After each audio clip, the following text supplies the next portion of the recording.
জুলাই গণ অভ্যুত্থান এবং জুলাই যোদ্ধাদের উপর আনীত শোক প্রস্তাবের উপর আলোচনা করার সুযোগ দেবার জন্য আজকের দিনটি আমাদের জাতীয় জীবনে অনেক ঐতিহাসিক একটি দিন। ব্যক্তিগতভাবে আমার জীবনেও 2024 সালের 5ই আগস্ট তথা 36শে জুলাই শাহবাগ থেকে ছাত্র জনতার মিছিল নিয়ে আমি এবং আমার সহযোদ্ধারা এই জাতীয় সংসদের প্রাঙ্গণে আমরা এসেছিলাম। ছাত্র জনতাকে সাথে নিয়ে ফ্যাসিস্ট মুক্ত করেছিলাম এই মহান জাতীয় সংসদকে। সেই দিন আমাদের ভূমিকা ছিল বৈপ্লবিক। আজকে একটা ভিন্ন প্রেক্ষাপটে গণতান্ত্রিকভাবে নির্বাচিত হয়ে আজকের এই মহান জাতীয় সংসদে কথা বলতে পারছি, সেজন্য মহান আল্লাহ তাআলার কাছে এবং জুলাই গণ অভ্যুত্থানের সকল শহীদদের কাছে কৃতজ্ঞতা প্রকাশ করছি। মাননীয় স্পিকার, হাজারো শহীদের রক্ত মালানো আর অসংখ্য আহত পঙ্গু দেশপ্রেমিকের সর্বস্ব ত্যাগ করা মহান গণ অভ্যুত্থানের ফসল এই সংসদের অভিভাবক হিসেবে নির্বাচিত হয়ে আপনাকে অভিনন্দন জানাচ্ছি। মাননীয় সংসদ নেতা, মাননীয় বিরোধী দলীয় নেতা এবং মাননীয় বিরোধী দলীয় উপনেতা এবং সকল মাননীয় সংসদ সদস্যদেরও অভিনন্দন জানাই। আমি শ্রদ্ধার সাথে স্মরণ করছি আমার সেই ভাই বোনদের যারা নিজের বুক বুলেটের সামনে উন্মুক্ত করে দিয়ে আমাদের আবারও স্বাধীন করে নিজেরা স্মৃতি হয়ে গিয়েছেন। আমরা তাদের শাহাদাত কবুলের জন্য মহান আল্লাহর কাছে দোয়া করছি। একই সাথে আহত ও পঙ্গু জুলাই যোদ্ধা ভাই বোনদের প্রতি আমার সবটুকু আবেগ, শ্রদ্ধা আর ভালোবাসা দিয়ে কৃতজ্ঞতা জানাচ্ছি। তাদের সুস্থতা কামনা করছি। তাদের অমূল্য জীবন, রক্ত আর অপরিসীম ত্যাগের ফলে আমরা আজ সংসদ সদস্য।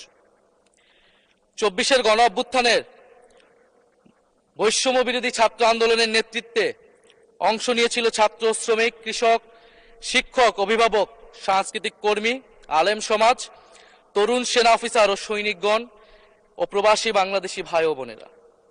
অভ্যুত্থানে গুরুত্বপূর্ণ ভূমিকা রেখেছে আমাদের নারী সমাজ, সামনে থেকে নেতৃত্ব দিয়েছে ও নির্যাতিত হয়েছে। আন্দোলনে প্রাইভেট বিশ্ববিদ্যালয়, মাদ্রাসা ও স্কুল কলেজের ছাত্রছাত্রীদের ভূমিকা ছিল তাৎপর্যপূর্ণ। গণ অভ্যুত্থানে ভ্যানগার্ডের ভূমিকা ছিল ফ্যাসিবাদ বিরোধী রাজনৈতিক দলের নেতাকর্মীরা। স্মরণ করছি ছাত্রদল, ছাত্র শিবির, ছাত্র শক্তি, ছাত্র অধিকার পরিষদ এবং বিভিন্ন ইসলামপন্থী ও বামপন্থী ছাত্র কর্মীদের যারা সাহসিকতার সাথে লড়াই করেছিল বৈষম্য বিরোধী ছাত্র আন্দোলনে।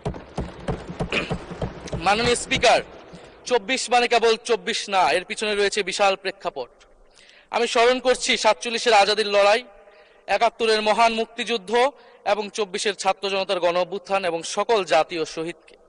এ সকল ঐতিহাসিক জাতীয় সংগ্রামের ধারাবাহিকতায় আজকের বাংলাদেশ গৌরব নিয়ে দাঁড়িয়ে আছে। স্মরণ করছি পিলখানা হত্যাকাণ্ডের শহীদ, শাপলা হত্যাকাণ্ডের শহীদ, মোদী বিরোধী হত্যাকাণ্ডের শহীদ, ফ্যাসিস্ট আমলে গুম হওয়া ব্যক্তিদের স্মরণ করছি।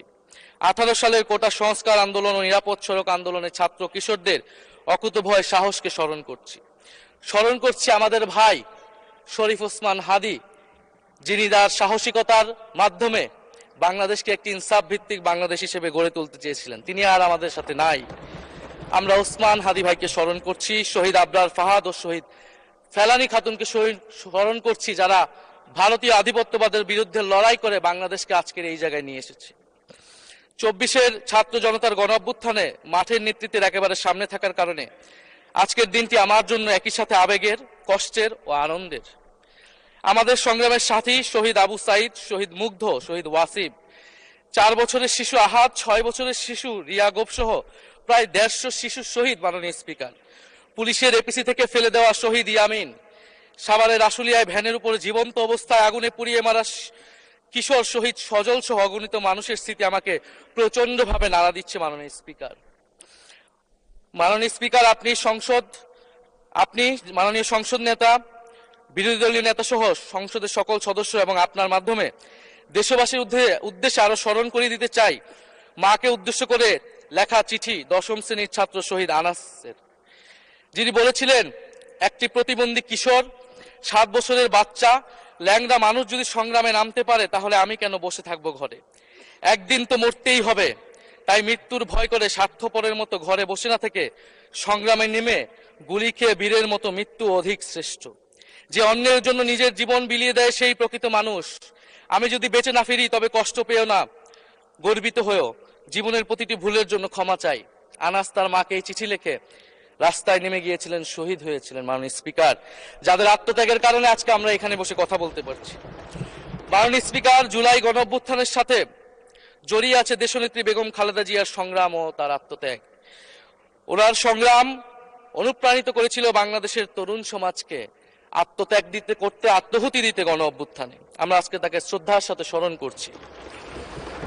মাননীয় স্পিকার, আমি বিশ্বাস করতে চাই আমরা যারা সংসদে বসতে পেরেছি কেউই এই শহীদের রক্তের সাথে বেইমানি করব না। কারণ জুলাই গণ অভ্যুত্থান মানে শুধু জুলাই গণ অভ্যুত্থান নয়, এটি নতুন বাংলাদেশের আকাঙ্ক্ষা। গণভোটের রায় অনুযায়ী আমরা যেমন সংসদ সদস্য, একইভাবে সংবিধান সংস্কার কমিশনের সদস্য। আমাদের সরকারি দলের বন্ধুরা অবিলম্বে সংবিধান সংস্কার কমিশনের সদস্য হিসেবে শপথ নেবেন বলেই আমরা বিশ্বাস করি। আমরা একই সাথে গণতান্ত্রিক সংস্কারগুলো সাধন করতে চাই। 70% মানুষ গণভোটে তাদের রায় জানিয়ে দিয়েছে মাননীয় স্পিকার। গণতন্ত্রে জনতার রায় সার্বভৌম, তার উপর কোনো আইন বা বিধান চলতে পারে না।